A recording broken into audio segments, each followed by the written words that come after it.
একাধিক জায়গা থেকে অন্তত 50টি পরিযায়ী পাখির মৃতদেহ উদ্ধার। অসমে 17 জনকে আটক করল পুলিশ।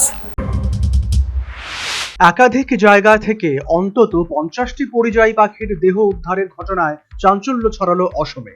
সোমবারের এই ঘটনায় 4 মহিলা সহ মোট 17 জনকে আটক করেছে পুলিশ। গ্রেপ্তার করা হয়েছে মূল অভিযুক্ত বরপেটা জেলার বাসিন্দা কালিমউদ্দিনকে। পুলিশের সন্দেহ বিষক্রিয়ার ফলেই ওই পাখিগুলির মৃত্যু হয়েছে।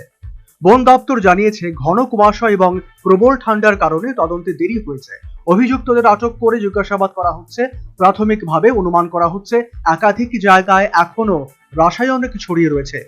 এমন ঘটনা যাতে আর না ঘটে সেই কারণে এলাকায় নিরাপত্তা বাড়ানো হয়েছে। বন দপ্তর সূত্রে খবর, অসমের মাজুলি দ্বীপের দক্ষিণাপথ কুমারগাঁও, সুমইমারি এবং রাবণগাঁও এলাকা থেকে দেহগুলি উদ্ধার করা হয়েছে।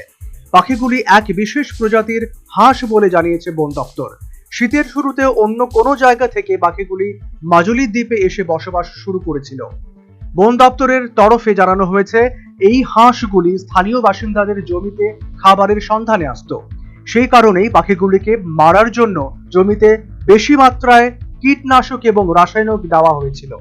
সেই বিষ মেশানো ফসল খাওয়ার জন্যই মৃত্যু হয়েছে পাখিগুলির। বন দপ্তর জানিয়েছে উদ্ধার হওয়া পাখিগুলির মধ্যে 8টি পাখিকে বাঁচানো গিয়েছে। তাদের চিকিৎসা হচ্ছে রতনপুর ভেটেরিনারি হাসপাতালে। National bureau report, news vanguard.